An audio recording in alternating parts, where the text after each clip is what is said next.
Cool. Who is Hello, that? friends. Guess who's here again? It's Dan and Jan for another episode. I believe it's number 4 of Dan and Jan Go Yard. Jan Sumner, how are you, sir? Dan, I'm just fabulous. Can I tell you a quick funny story? Absolutely. 2 weeks ago, when I was still reasonably healthy, Metropolitan State You're going to love this. Metropolitan State University, where I graduated from eventually, asked me to. It was alumni weekend. They were going to have a baseball doubleheader, softball doubleheader. They have an amazing, incredible complex now, sports complex. They asked me to throw out the first pitch, Wow. honoring me because I had pitched way back when. So I said, of course. And my whole family would come. They free food, free drink, free shirts, and it was incredible. So I show up. The kid who ran it says, "Can you be here by noon?" The first game was at 1. I said, "Noon?" He goes, "Yeah, yeah. Um, I want to introduce you to the team." And I said, "What?" He said, "Yeah, they want to meet you. The coach wants to talk to you." And I said, "Seriously?" Now I'm thinking, when I was in college, if the PR guy came around and said, "Hey, we're going to have this 81-year-old guy throw out a pitch, first pitch, and we want to introduce him and he talk to you," we'd all been going, "Oh, stop it." So I'm hoping by the time I get there, he forgets this. Of course, he didn't. So we get there, and he goes, "Okay, you ready?" And I said, "We're really going to do that?" "Yeah, yeah." So we go over, they've all warmed up, and they happen to be playing Colorado Christian University, where I've been speaking. And two of those kids on that baseball team were in one of the classes. So I go over, and all these kids in the dugout, the coach goes, "Hey, listen up, come here." So they all gather around, and Jesse, the kid who put it all, he gives this little introduction of who I am. And I thought that probably covers it. So I just looked at the kids and went, "Thank you." And I started to walk. And they all, and I thought, no, I got to say something. So I said a few words. And then, and I kind of thought of you because I had thought, what's the last thing I want to say to these kids? So I said to them, "Hey, boys, enjoy every swing, every catch, every throw, because you will not come this way again." So true. And which, as we know, is true. And so, okay, well, now it's time to throw out the first pitch. And the girl who had done the podcast for MSU with me, Jamie, had been an all-star catcher there with Metro. And Wow. she does the radio broadcast. So I had said to him, "Well, have her catch the first pitch." She was a catcher instead of me throwing to a kid I don't know. And oh, she went for it. So she comes over to the field, and okay, and there are, I don't know, 100 people in the stands or whatever, and both teams are watching, and it's time to go out and throw out the first pitch, which I wasn't worried about. My arm feels great. So I went out, I stood in front of the mound. She goes behind the plate, crouches down, puts the glove up. And for some weird reason, the mascot, it's a road runner. They're the Metro Saber Road. So he's in a big, kind of like the San Diego Chicken. It's that big outfit. He jumps right behind her like an umpire. He's kind of crouched down. So I kind of cut one loose. And it's kind of down by her leg and goes under her glove. Somehow it hits the dirt and bounces up and catches the mascot in the Easter basket, so to speak. And you can see him. It's on video. You can see him. Oh.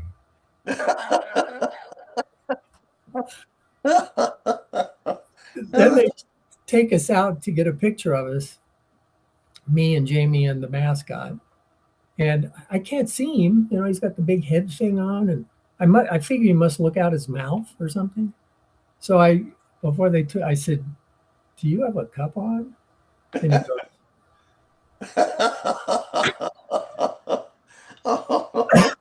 "So one, I'm thinking they'll never ask me to do it again, or two, maybe never ask anybody to do it again."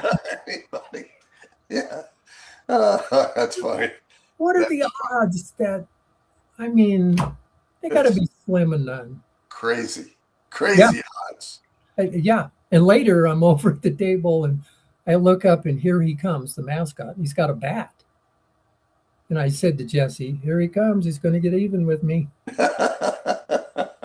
He didn't. Anyway, I That's thought it was kind of an amusing, yeah, that's funny. That is funny. yeah. God. So Baseball, never the try to great. catch my first pitch. Or don't be the umpire. Who has an umpire for the first pitch? Obviously they do. Well, a Roadrunner mascot umpire. It was that didn't really bother me. Right. I Right. didn't hold on to the ball. I didn't follow through. Never mind. Uh, Uh, uh, talking right. about talking about crazy things in baseball. Okay. Yeah. Let me get closer to the mic here. As you know, baseball fans know the Phillies went through a 10-game losing streak. And then they Yeah. won a game, then they lost a game. I think it was 10 games. Yeah. Um, and Rob Thompson, who was the Phillies manager since 2022, he has the highest winning percentage of any Phillies manager in the history of the team. This team was from 1883. Okay. Yeah. Yeah. Yeah, that's a long time. And they fire him. No, no. They fire him and they hire Don Mattingly. Right. Donnie Baseball, great ball player. Yeah. Interestingly enough, he was hired as the bench coach at the beginning of the season. I think they wanted to hire Joey Cora, who was fired from Boston for basically the same reason. Dave Right. Dombrowski was Right. very close to him. And then so they hired Don Mattingly, whose son, coincidentally, is the general manager of the Phillies. That is interesting. Yes, very interesting. But anyway, so Donnie Baseball is now the manager. The Phillies have won three in a row. Okay. Yesterday, Shugart, the pitcher, he won both ends of a doubleheader. So he had two wins in one day Wow. because the night before the game was rained out. So I want to know from you if you've ever been with a team that's gone through a change of managers. I'm sure I have a feeling you were and know people that had been. What does that do for the players? I mean, how do they feel? What's the psyche that goes on? And how do they respond to like a new guy in the middle of the season or the beginning of whenever it is, a month in? What's that like? Well, it's curious. Mike Krzyzewski was the Duke basketball coach who I thought Yeah, was awesome. He said, this is so true, whether it's baseball, hockey, whatever. He said you basically have three types of athletes. right. You have the kind that, in this case, baseball, they come to the ballpark. You don't have to say a word to them. They're going to show up, do their job, give you 100% all the time. You don't really have to say much to them. The second kind is the kind which typically is more younger players who show up and they need encouragement. They're still, for whatever reason, they're still feeling insecure about maybe their ability or am I in over my head here, that sort of thing. And they need kind of fostering for their career. The third kind is the ones who are going to test you. Mm. They'll see how far they can push the envelope. Yeah, yeah. So, as a manager or a coach, you have to determine okay, What is Bill? Is he 1, 2, or 3? What is Jim? Is he 1, 2, or 3? And then you have to appeal to those things. I think sometimes, well, I know this to be true. There have been, and will be, and currently are Major League Baseball players who can look at the manager and say, "That's amazing, isn't it? I make 15 times more than you do." I mean, they have that attitude. That Right. would be the third kind of athlete. Um, how does a manager deal with that? How do you command respect from somebody who feels I'm worth way more to this team than you are? You know, they gave me the 10-year, $150 million contract. What do you got? 2 years at 10 million a year? So it's it's a real juggling act, I think. Hmm. And I think as managers get older, this is just my take, they lose interest in um, trying to separate those groups and appeal to each one of those groups. Um, I think they can get an attitude, and I understand it. You're getting $25 million a year. Show up and play, will you? Don't give me your best effort. You know, that's you owe that to the game, to the team. But I think a lot of players, not a lot, a number of players lose sight of that and they turn the manager off. That's weird. They don't care. Or I know of a circumstance where a manager uh, got on the wrong side of arguably the superstar on the team, and the manager paid the price for it. Wow. So Yeah, they it's, were jailed by the $30 million player. well, yeah, and um, you can't like they're going to fire Harper. Right. They did, however, uh, and we're talking about the Phillies here. By the way, the guy I thought was the best at working with different behaviors and personalities was Charlie Manuel. He was great at it. Oh, I yeah, talk about him in my classes. But they did get rid of Nick Castellanos, who was yeah, making like $20 million, and they basically released him. I yeah, think he's playing for San Diego now because of a conflict he had with Rob Thompson and some other. That's my understanding of it. But do I wonder if they look at managers who have been successful players in a different way than they look at managers who were not successful players or may not even have been major league players, were in the minors for a long time. It's like, Don Mattingly was a great player, an all-star. He's the most valuable player, the whole bit. Is there a thing where they look at, sure, yeah. yeah, I think I think that's stupid, but um, because you were a great player, absolutely positively doesn't mean you're going to be a great coach. there's no doubt about it. I had an instance with one of my bosses with the Rockies, and it's nothing against them. I think if you, not always, but a lot of times, I think if you have super talent as a player, and then you're asked to work with young men who don't have that level of talent, I think you then kind of can get frustrated and don't know how do I dumb my game down to fit this kid's needs. I know that for a fact. I saw it happen. Yeah, as is. I also in '93, our first year with Coors at Mile High, the Rockies made a trade and for two pitchers, from the Padres, and one of them came in, and it appeared his whole goal was to undermine Baylor. Wow.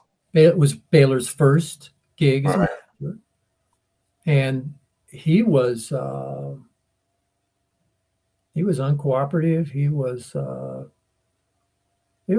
just a pain in the neck. And now, why was that? And I think I told you way back, my college baseball roommate was Greg Riddock, who then Right. he wound Yeah. up managing the Padres, and he managed this guy. And he then later told me, well, if you're a jerk on one team, you're probably a jerk on the next one. Right. And I don't quite understand that. You've been given this physical gift, and you're getting big bucks to play a little kid's game, and you want to turn it into a problem. I don't know where It, that comes from. it's just it's insecurity. So Yes.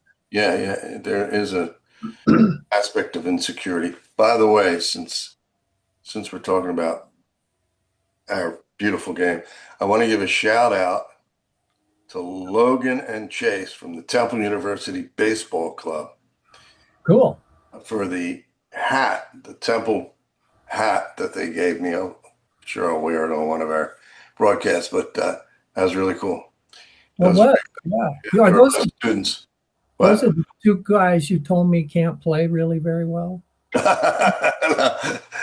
They're great ball players. They're No, great I ball players. I know you're kidding. know. They really are. And I just, geez, I just wish Temple still had their. It's now a club, baseball club, as opposed to the baseball team. It's a team club as opposed to the university. Uh, and they did away with a few other sports, and that really urinated me off. I'm Oh, yeah. still waiting for them to reinstate it because Right. these kids, Logan and Chase, and the other members of the baseball team, they're Yeah. great, Too great bad. kids and very talented, and they should have the ability to be a Yeah. team, which they were because Temple had some major leaguers Right. coming out of it. So that's it's a sad thing. It's But about the but money. yeah, it's the money. But I'm looking at the Phillies, my team, Right. and they years ago, I think I told you this, they called me up to buy the team if I was interested in buying the team, and they wanted a $300 down payment. What? $300. I said, $300? You guys crazy? I don't have $300. So forget it. I'm not buying the team. No, it's a joke. It's a joke. It's a I was joke. going to say, if you passed on that, That's a joke. I But could run with this. anyway, so I'm watching this. I'm watching the city baseball fans get more and more frustrated with this Yeah. team. Yeah. That's true. Because their lineup is like terrific. Oh, absolutely. So Absolutely. I'm thinking like, how is this possible? And during a 10 game losing streak or whatever it was, they had bad pitching, bad hitting, and bad fielding. That pretty much covers it. That covers it. I was talking to my students and I said, well, wait a minute, guys. You know the reason for this? Bad fielding, bad pitching, bad hitting. I mean, you're going to lose every time. Yeah. Uh, Yeah. and all of a sudden, that spark comes back. And the thing that happened to the Phillies right now with hold for a second those sounds with Rob Thompson, he took over after the Phillies were not playing great from Joe Girardi 4 years ago. So it's the cycle that happens in baseball, and Yeah. I thought to myself, wait a minute, it's a 10 game losing streak. They're 10 games under 500 or whatever it was, the losing streak, and I said, come on, you give this guy a break, but no, they didn't. So Well, it's maybe he'll all land on his. Some of them like Joe Girardi, who I knew, and right. he was an old school manager. Yeah, Well, with all the metrics stuff, um, that can put the manager and the team between a rock and a hard place. yeah, And they're told, work on your launch angle. How hard can you throw? All this sort of stuff. And that that wasn't Joe. right. Thompson, I don't. I think older managers now I'm guessing, must have a hard time relating to all this metrics. This just I may have to go lay down. Uh, you know how they put the shift on, Yeah, and of course they changed it so the shortstop has to stay on the left side of. But they're right there by second. They're cheap, and then the third baseman moves over to the shortstop position. So the whole left side is empty, totally open. and there's a left-handed hitter up, and they don't pitch to the shift. The guy pitches away from the hitter. What do you think's going to happen? Yeah, Guys, the Ted Williams, the Tony Gwynn's, Rod Carews, they would hit 500 against this. You put that shift on, they just tap the ball toward third. exactly. They don't, oh, I didn't hit it out of the park. Yeah, but I'm on second base. Right, exactly. I just, if you're not going to pitch to the shift, why shift? I don't. I don't get it. But you brought up Ted Williams, and he was one of these guys that was, we all know, an amazing ball player, but he had a hard time managing. Well, He managed the Washington Senators. Remember that? oh yeah. But Yeah, he was, I think it was his way or the highway. And, yeah, yeah, yeah. and that, um, it's just such a complex circumstance. Well, it's it's in the business world. It's in all phases of society. But when you get into sports, it's just this microcosm of you've got 25, 26 athletes, some of whom probably don't like each other, and as a coach or a manager, when you take over, if it's a fresh start, now Mattingly knows the team a little bit, but Right, the first thing you've got to do is determine who are my clubhouse leaders. It ain't me. Who are they? right. And Stengel addressed this. You got to find the guy who doesn't like you and convince him to like you, so the other guys will. Yeah, it's great. Yeah, You've got to determine who do they follow. When the Rockies started, the unquestioned Latin leader was Galarraga. right. They were by him in the locker room. He was a great guy. He just had the team at heart, and but you've got to determine, okay, who are the people, my on-field leaders, club out, and work with them. Yeah, I think Schwarber's that guy for the Phillies. Schwarber, then Harper. But Schwarber has a presence about him. I think he hit a couple of home runs yesterday, actually. Yeah, A yeah. real, He's a very confident-looking guy. yeah, he's pretty good. Harper is as well. Yeah, yeah. So they got the National League batting champ leading off. They got the National League home run champ hitting second. They got superstar and Bryce Harper hitting third, and then they got Garcia hitting fourth, who they got from Texas. They got a good lineup, and it goes all the way down. And but I'm glad to see that the Rockies are playing better. I mean, I follow them, and a lot of these teams. Pittsburgh's playing better. Right. Uh, Mets, the Mets Mets. playing good. Yeah, the Mets. thank goodness for the Mets because otherwise the Phillies will be in last. And the crazy thing is that it was everybody was predicting the Phillies and the Mets. They'd be the top two. Well, you would think. Yeah, Yeah. and they're the bottom two. So it's like Well, it's early. it is very early. It It is. is very early.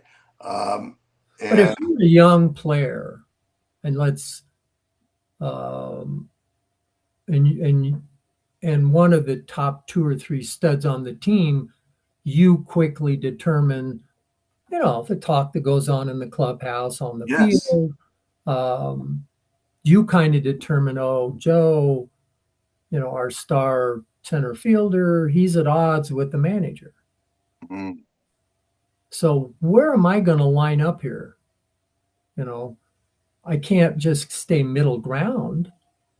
So it puts them in a precarious yeah, circumstance, and um, you're just dealing with different talent levels, personalities, egos. it's a I don't know why anybody would want to manage, to be honest. yeah. It's interesting because it brings me back to another point I was making earlier. If you're a rookie center fielder, third baseman, whatever, and there's another person on the team who's like the clubhouse leader, Right. but your manager is somebody like Ted Williams or Don Mattingly or Don Baylor, who were excellent baseball Oh, players. yeah, yeah, Okay. yeah. It has to be like a whole trip in your head. It's like, listen, this guy I like is a good baseball player, but my manager was tremendous. So I'm Yeah. going to listen to him. I'm going to listen to him. And Well, that, yeah. And but it's tough as a when I and I may have mentioned this before when I worked with pitchers all those years. If a pitcher came to me, they wanted to work on certain things, mechanics, pitch, whatever. Well, they were all coachable, or I didn't work with them. right. And these guys that are all the young guys that are playing for the Phillies or the Rockies or whoever, they're coachable, but are they adaptable? That's the deal. And Yeah, that's like every business is like that. absolutely. Every business and baseball is just a business. It is. And It it is. happens to be a business that people love and go see. It's Right. like I'm looking at the Phillies yesterday. We had terrible weather for a couple of days, Right. and the team was losing the whole bit. And and I thought to myself, wait a minute. They had a doubleheader. One started at 12:30 in the afternoon on a what's today, Friday, on a Thursday. Right. There were over 38,000 people there. And the night game, and it was raining. There were over 36,000 people, and that's a bad crowd for the Phillies. Yeah, that right. Yeah. They usually have 44,000, 42,000, Right. whatever. But it's like they still had 36 and 38,000 people come Yeah. out on a rainy day after playing bad, you know. Oh So, yeah. It's but it's not dissimilar if you've got a kid in one of your classes who really is working hard and he wants to get a good grade, whatever the class is, and he's coachable, so to speak, he's teachable, but he just can't get it. He's not adaptable to the information. What do you do with him? you say, I want to sit and chat with you in my office. I want to coach you on this. I Right. want to help you get to a certain point. Or they'll say to me, Professor, uh, I need your help. And I say, I know. So let's let's talk after class. Looking at the grade, yes, you do. Yes. So it's a very interesting situation. It's kind of like I was talking to my colleagues today because we had a meeting at the university, and it was like, how do you teach innovation? How do you grade innovation? Okay. Yeah. Yeah. And it goes to baseball. I mean, it does. Sure. All these things go to baseball. And the three of us were talking. They went, "It's an interesting thing. How do we? They may not write the paper exactly right. They may not give the presentation the perfect uh, PowerPoints and stuff like that. But Right. their idea is great. Yeah. It's great. So what you do is you say, listen, the first thing you got to do is make sure nobody else is doing this, okay? And the second thing you got to do is just clean up the other stuff if you want to present it to people. Right. But your idea is so good that it's a winner. Yeah. And it's sort of like in baseball, you're a winner. You can hit, you can throw, you can do the whole, you can run. You just got to clean up a couple things. And I'm Right. going to tell you how your sliding is off. That's why you're not stealing as much as you should. And you keep going for those outside sliders. Okay? You're a sucker for those, man. And everybody knows it. And that's why you're hitting 230 instead of 280. Yeah. Okay? Yeah. So That's right. let's work with that. And that it's just coaching. That's all. Oh, it well, and it's I have found coaching, managing, whatever, that some of them have a box, and everybody's got to fit in that box. This is how I teach hitting. Okay, that's cool. What if I can hit and I don't fit in that box? Am I down in AAA, or are you going to let me play up here? Right. Do you take? I had a coach once that I told this to. He wanted to conform the team into all his tactics of how the game should be played. Okay, and they were all sound. However, we didn't have the talent for it. Get it. And I said to him, rather than make the team conform to the box you want them in, how about we conform the box to fit the team? That's it. That's it. And you know, some of the kids, I had one kid, he was about 6'5", 6, and I was just with pitching, and he was a first baseman, big, tall kid, first baseman. So he had a really big strike zone. And he he was, and I mean, not only was the legal strike zone big, he made it even bigger. Swinging everything. Yeah. Oh yeah, he had no. So I said to him, "How about this? Take a swing for me. Where would you like the pitch to be? Where's your sweet spot with the pitch?" Okay. And I've told pitchers, do you ever watch guys take a swing before they get in the box? No. I said, you might want to look at that. That's where they want the ball. Nobody's going to swing down here or swing up here and then get in. That's a great point. That's a great point. Never thought So, of that. Really. yeah. So I told him, I said, okay. He took a swing and I said, I want you to not, unless you get two strikes, you don't swing at a pitch unless it's in your sweet spot. Don't swing at it. Oh, okay. He went berserk. He was hitting everything because he wasn't swinging at bad pitches. Yeah, that's Now, it. two strikes, you got to guard the plate. But up to then, wait for it to be. I think Ted Williams was a big advocate of that. Yeah. I mean, his breakdown of the strike zone and where he hit is amazing. Yeah. Amazing. Where's And your, and as a pitcher, I want to know where's their weak spot. yeah, I mean, I think you could strike lots and lots of major leaguers out today with high heat. And it doesn't have to be 100. They right. swing under the ball. They're trying to hit it in the seats. That's right. They do swing under the ball. You're right. If I throw letter high, most of the time they're going to swing under it. And even if they connect with it, I'm sorry, it's probably a pop up. Yeah, you're right because that's what they're doing. They're Oh, doing yeah. that. They're Launch doing angle. that. Yeah. Launch angle. Yeah. And Yeah, they're going for launch angle. They're yeah. they're reading the metrics, and it's weird. And you brought up a thing about um, stance, where they're swinging, Hmm. and I noticed that well, nobody's going to tell Shohei Ohtani to change his stance, right? Right. But I also noticed that a lot of the Japanese ball players have similar stances. I don't know if you noticed that. It's like they crawl up and the back foot, Yeah. the front foot is Right. up high. And that and and I don't see many other players from the Dominican or Nicaragua or the US with those stances.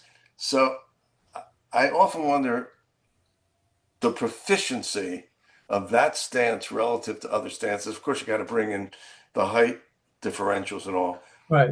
but there, I I know it's a Japanese coached thing. It Oh, has to like be. the pitching. The pitching Yeah, is, like you noticed all the pitchers pitch the same. they turn. Well, their mechanics are sound. Yeah, You don't have a whole lot of arm surgeries going on with Japanese pitchers. that's a very They get balanced, they drive to the plate, they finish their pitch, they usually field their position pretty well. yeah. Okay, why would I not try to, hey, let's try that. If it works for them, it could It's, work for you, Timmy. But it's an we don't excellent point. I've have, never heard of a Japanese or Korean pitcher having Tommy John surgery. I think last year Otani had surgery, Oh, you're right. Otani had surgery. Yes, but uh, you're right. that's another. He's what 6'5", I think. At least, yeah. And when the tallest pitcher I ever worked with was 6'8". Who's that? Randy Johnson? No, Randy No, Johnson was no. 6'10". I met Randy Johnson. Hi, how you doing?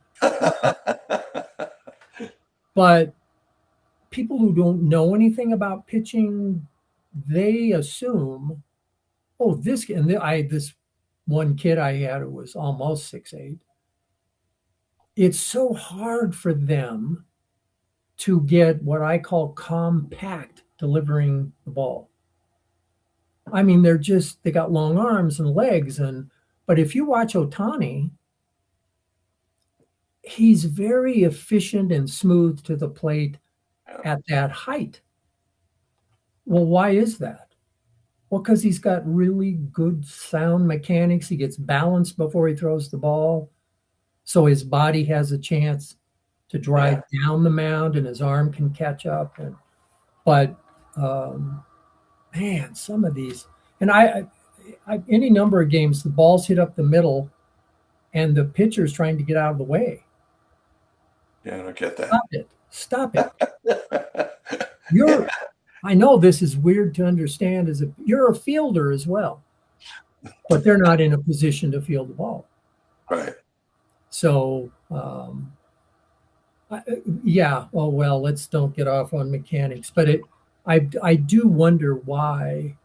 Um, I love this. My brother-in-law was, at the time, he was a scout for the Mets. Mm. And anyway, I was working with pitchers and whatever, and the cross-checker was in town. And they had drafted a kid. I don't know. He lived in Boulder or something. I don't remember. Anyway, they were playing a summer game up in Boulder, and my brother-in-law said, "Hey, the cross-checker, we wondered if you'd come look at this kid, this pitcher." And I said, "Yeah, sure." Didn't really want to, but he was my brother-in-law.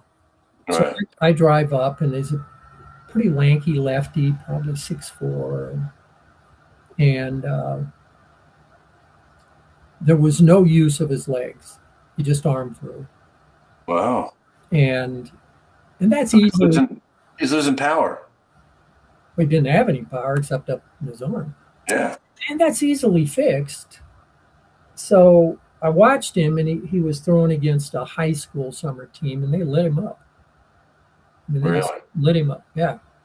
So after the game, and I felt so bad because the kid's dad was there, and he'd been drafted by the Mets, and I don't know, the 10th or 12th round, something. And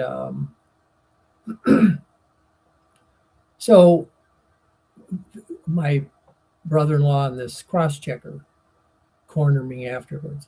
What did you think? And I said, well, he's not using his legs. What do you mean? I said, you should drive 90% of your height. Now, this kid was 6'4", 6'5", and he's striding out 5 feet. So I said, he needs to, well, how would he do that? I said, it's pretty easy. You just do, because it's all proportional. I said, you do 6 heel to toes off the front of the rubber, and wherever the last one lands, make a dirt. That's how far you should drive. Oh. And then the cross checker gets bent out of shape over it. No. He says, that's old school. I don't, I said, I know it is. I said, I guess it was good enough for Schilling and I named some guys. It's probably good enough for this kid. Well, he never signed. He never played any pro ball at all. He never signed with the Mets? I don't know what happened there, but he just disappeared. Wow, it's a shame. And the shame of it is, I mean, he didn't have a great arm, but he's left-handed, and that's huge. Yeah. And he was tall if he had just learned to use his legs. So Schilling's throwing for the Red Sox, and they show him warming up. I think it was for the World Series. No, but they were throwing for the Diamondbacks. He and the unit. Oh, yeah. The two of them. Whoa. And Yeah. they show him in the bullpen, and what does Schilling do? He does, it was 4 or 5, 6 heel to toes off the rubber, makes a mark in the dirt, because he knows that's how far he's got to stride. And I would say to kids, okay, do it. And they'd make a mark in the dirt. And I'd say, how are you going to get out there? Whoa, push with the back foot. That's why the rubber's here. So it's, and if you watch those Japanese pitchers, they get out front. They get out over their front foot. And I think the Korean pitchers. Oh, I'm sure.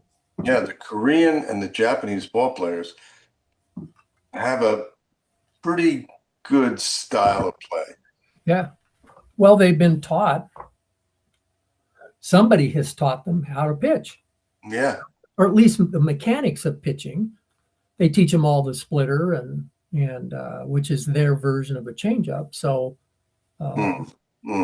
but it's if you're not sound mechanically, your career is going to be shortened, and it's going to be injury riddled. This was not made to throw 95 to 100 miles an hour. It just an entire season. I thought about that. We talked about that in the past. Yeah. I mean, by the time start 30 comes around, you got to be tired. Oh yeah, I think what especially young pitchers don't get in is the power in pitching is in their legs. It's not their arm. Yeah. You've got to use your leg. I mean, I don't know about you. My legs are way bigger than my arms. I need to. Let me see. Hold on. Let me check. We'll cut away for a commercial. We'll be back in a. But it is amazing. Nobody says that, but it's the truth. Your legs are always bigger than your arms. Use your legs. Absolutely. I mean, that's what's going to carry you when you hear of all this guy's getting tired. It's the 5th inning. His arms tired? No, his legs are tired. It's and if you watch, their stride will get a little shorter, and they'll throw around their front side, and they quit using their legs. That's interesting. That's interesting. Talking about using your legs, I bet you that when Randy Johnson was pitching, by the time he was done his follow through, that ball was on top of you. Well, yeah, like he was on top of you. Yeah, because when he let go of the ball, it's 60 feet 6 inches. Hello, when he let go of the ball, he was probably 52 feet from you. Yeah, and so his his 90-mile-an-hour fastball looked like it was 110 because you Yeah, have that much less time to see the ball. It's, crazy, yeah.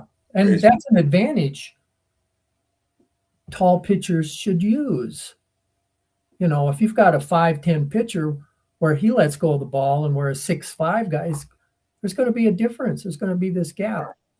So I'm further out in front. That's less time for the hitter to see it. Wow. No wonder they released me. I'm only 5'9.5". It was your weak legs. We could have worked on your legs. I know. I know. Then I said, let me be a fielder. You can't be a first baseman. You're too short. Forget it. You got to get those long, those Eh, bouncers in. If you can hit, you can play first base at 5'10". It's no, You I'm can. I said, it's but I can smash the ball. I said, and they said to me, yes, when it's stationary.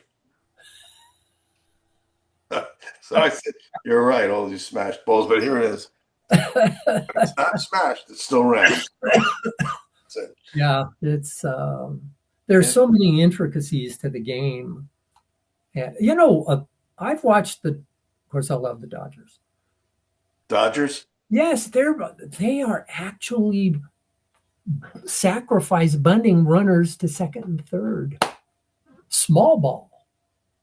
Phillies did that yesterday, twice in a game. That's The same guy here bunted. here for them. That's Yeah, move them into scoring position. I But agree.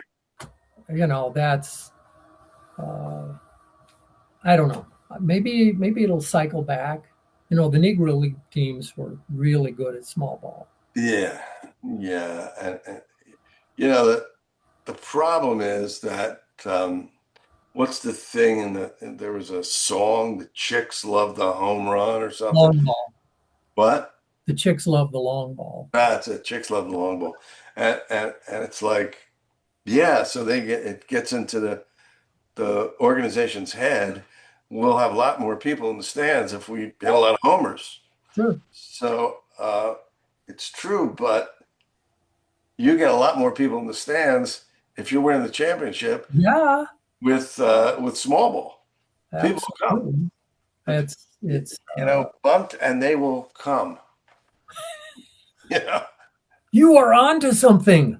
I'm serious. I You was should make a shirt that says if you bunt, they will come. bunt, they will come. Yes, it's true. I like that. That's on That- there. It Dan and is, Jan merch. Jan and Dan merch. yeah, if you bunt, they will. But unfortunately, I think probably the vast majority of your lineup is not capable of bunting. No. And they don't want to bunt. They don't. When I threw BP, they had to. Baylor's rule was for the starters, they all had to lay down 3 bunts to first, 3 bunts to third, and then hit. And I remember thinking, do they care if it's actually a reasonably good bunt or is it just Yeah. okay, Yeah. let's go? Yeah. Yeah. And And it was those. You mean the pitchers, or was this no, the pitchers they had the didn't bunt. hit then, right? They weren't No, hitting. these are the starters, the main guys. The main guys.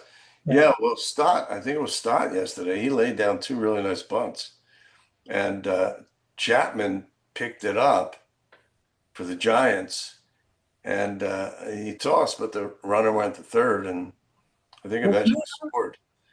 I mean, I got a guy on second. I bunt to the third baseman. If they have the shift on, like the shortstop's going to get over there, and no. And even No, if he doesn't have the shift on, but you're assuming the guy will get the bunt down and not pop it up and get doubled off. But right, that's true, it's which does happen. I That saw happened to me against the Reds when I was in the game against the Reds when I was playing for, I forget the team. I played for so many teams. I know I think it was the Savannah Bananas. I think it was. We played the Reds. the Bananas. Yeah. What were you? Were you center field? What were you playing? I was, yeah. I said, put me in, coach. I'm ready to play today. Yeah. Well, you You know, always look ready to play. I am. I You am. you are. I'm ready. I'm And ready you to haven't even shown us your legs, but you look like play. Right. So, well, Orange, New Jersey. Yeah. It's in Orange, New Jersey. They should Right. have the Orange Oranges, like the Savannah Bananas. I could Banana. play for the Orange Oranges, You but could. yeah, I'd Absolutely. love to, but I think those days are over. I don't think they're looking for 78-year-old center fielders anymore. I don't think so. This is when I played in the over 50 league. It Right? We played at a ballpark near Parker, Colorado. It was a night game, Wow. and they had beautiful lights. There was a nice complex, and and the guy playing left field, who was a great ball player in high school and into college, and he's still a close friend. He's in left field, and other guys in center, and I'm throwing, and so there's a guy up, and I'm looking in for the sign, and I hear Wayne, my left fielder, say to the center fielder, "I cannot see the ball." And I stepped off the mound and I looked out at him, and so I got back on and I thought, what are the odds? I have Ray Charles and Stevie Wonder in the outfield. How am I going to keep the ball out of left and center field? That's great. That's great. I mean, you Yeah, just, it's tough. It's tough. It's yeah, always tough. The Savannah Bananas, the Orange Oranges, and left and center fielders you can't see. I mean, yeah, it's yeah. And they problematic. were serious. He was So, serious. what I did you said, do? when they came in, I said, you know, I'm sure that was true, but please don't yell that to me and the opposing team. You can't see the ball. Listen, I'm waiting for the over 100 team. I will play for the over 100. And, You'll play dead for the over 100. yeah, or they'll will me out, even if I am dead, um, because it's a lifelong dream. So what does it matter if I'm alive or dead? Because Well, once that's, they can just prop me up and say, I "Here's a got it. You cat." could be second base. I could be second base. Yeah, I like that. I like that. Well, Yeah. maybe what they'll do is they'll burn me up and put me Oh, whoa. into a base, right? Into a Oh, thing yeah. that looks like a base Right. and tack me down to second base. Yeah. You And know, put your name's on yeah, there. my name on the thing. Could Here's have Dan, people, here lies Dan. Don't slide too hard. That's yes. People you know, stepping on you all the time. That'd be cool. I, Yeah. I don't know. It is interesting. It's, to my knowledge, it's the only sport, not counting golf, it's the only sport that you can play and still have some fun at over 30, over 50, over 60. You can't do that with football or basketball. I mean, I guess you can go out and dribble around on bat, but I doubt you're playing much hockey. well, if you're dribbling in basketball at that age, it's coming from your mouth. That's true. And hockey, forget it. But Yeah. uh, you Yeah. know, and then there's softball. It's okay when you get old enough to. I was watching girls softball, college girls softball on TV. Oh, they bring it. Oh man, they are smoking. Who I'm was that soft pitcher? Jenny something? She was the best softball Yeah, pitcher. she struck out three major leaguers. Yes, in a Yeah, row. yeah, But she's 45 feet away, well, that's true. and they throw a rise ball, which you don't get in baseball. Right, right. Uh, Speaking of which, you will hear, this is just a philosophy of moi, so it's faulty. Um, but scouts who scout pitchers, they'll get behind home plate with a gun. And, Hopefully, a radar gun. oh, I should have clarified that, shouldn't I? With a radar gun and the gun emit whatever. um, and so the kid throws, the pitch is 95 miles an hour. Right. Okay. Actually, a dear friend of mine took this to a physics professor at Purdue. And the guy was really fascinated with this. So, what is the speed of the pitch out of his hand? Mm, If it's 95 at the plate, what was it out of his hand? mm. It wasn't 95, it was probably 98. Yeah, that's a It good point. loses Yeah, it velocity loses velocity with the air. It's because trying to go through the air. Right. you've heard this line in baseball forever. Man, that guy's fastball has some giddy up on the end. Yeah. No, it's not physically possible. Not there's no way that can happen. My theory is that some guys they let go of the ball, say 98 out of their hand, and it's 96 at home plate. So he lost 2 miles per hour. Other guys, 98 out of the hand, 93 at the plate. Mm, It loses. What I would want from a guy's fastball is what I call maintaining velocity. Why does this guy only lose 2 miles an hour, and why does this guy lose 4 miles an hour or 5 miles? Now, to the layman, 2 or 3 miles an hour doesn't seem like a big deal. That's a mm. big deal in the big leagues. Yeah. And as you're saying that, I wonder how dome stadiums affect that because in a non-dome stadium, you're dealing more with wind, velocity, things like that.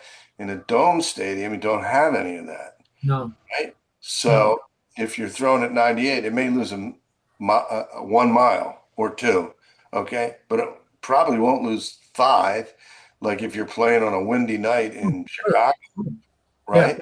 yeah. So, but then again, if you're playing on a windy night in Chicago, the ball may move a little crazy. Okay. So, and baseball is the perfect physics game. It's Oh, all absolutely. about physics, It all is. about physics. It is. Running, hitting, throwing, everything. Yeah. But why? So a guy who throws 100-mile-an-hour fastball, he's gunned at home plate at 100. What was it out of his hand? Had to be Was 100, 2, 3. Yeah, 4. probably, yeah. But what makes this guy maintain velocity to the plate? A good example of that is um, so the starter's in, and I'm going to shorten it down here, but let's say the starter goes 6 innings, and his working fastball through those 6 innings is 97 miles an hour, Mm-hmm. for argument's sake. Okay. Okay, so he gets pulled, and they bring in a reliever, and then they bring in the closer. We had one in Colorado years ago, and his fastball was always slower than the starter's fastball. So Interesting. let's say the starter was 97 and the closer comes in and his is 94 Hmm. and he throws the ball by people. Why? Because he maintains velocity. Yeah, yeah, yeah. It's there's no drop off. If he's throwing 94 at the dish, it was maybe 95 or 6 out of his hand. So it maintains its velocity. And to the hitter, that looks like giddy up, Yeah, maintained velocity. Was yeah. a physics professor. I'm sorry. I'll get one at the university. But it is interesting. It is interesting. And one of the other things that, and I follow my Phillies, but I'm sure that this is in all teams. There are guys who could throw that 98 mile an hour fastball, 95 mile an hour fastball, and it's near the plate. It's definitely near the plate. There's a guy, I said this to my wife last night, who gets put in, and he throws consistently 100, okay, which means it's probably 102 out of his hands, okay, Right. but he's all over the place, Yeah. and I have a hard time watching Oh, because sure. I know he's going to give up a run because they can pinpoint him that he throws here and here, but then he's all over, and then he's going to walk you. So he'll walk one or two guys, and then before you know it, he gets a little jacked up about that. He's bummed out, and then he loses a little more, but his concentration goes a little goofy, and he gets up a run or two, and they lose the game. So, and every time he comes in, I do the same ritual, and my wife will say the same thing. You're like a super fan. Why do you walk out of the room? I said, because I'm a super fan. I can't watch this, No. right? So it's like I just can't. I know it's going to happen, and 9 out of 10 times I'm right. Well, but if I was the pitching coach for that guy, the first thing I would do is say, why is this not working?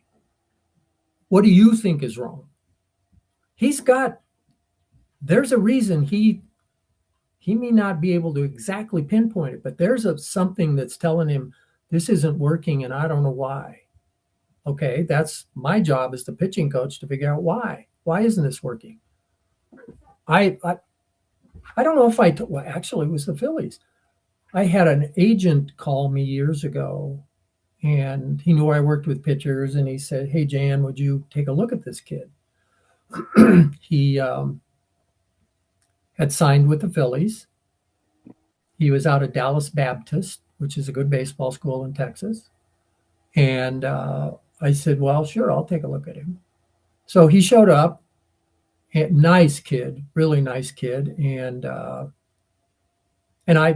first thing I would do with him is ask, what do you want from me? And he said, would you look at my mechanics? I said, okay. And he said, I can touch 100. And I said, that's cool. And I said, touch 100 over the plate. Well, that's the problem. I said, okay. So I took a look at him, and his mechanics weren't too bad. But they press to throw harder. And when they do that, the tendency becomes to aim the ball and not throw it. And when they start aiming it, hello, it's everywhere. All over the place. Yeah. And how they have to learn through sound, healthy mechanics, just to let go of the ball. It'll take care of itself if I'm doing this correctly. But if I'm doing things where I'm guys on the outside, I'm gonna, like you're throwing darts.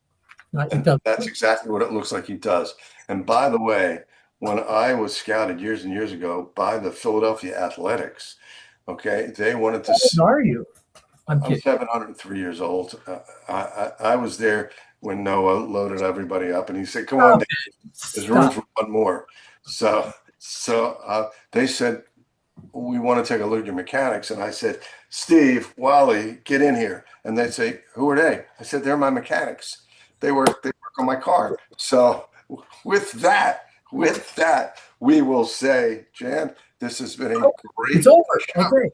Yeah, we've been on for over an hour, and I just got to tell you, it's always great talking to you. And, it's fun. And my students love it, and I'm sure our listeners love it because we have gotten, why don't I say it? We have gotten some great comments about your podcast, and I just want to tell everybody, remember, in life, go yard. Jan, we will see you next week. Dan, right? You're the best, kid. You are too. You are the man. All right, Jan. We'll see you later. Okay, take care, Dan. You too, Jan. Bye-bye.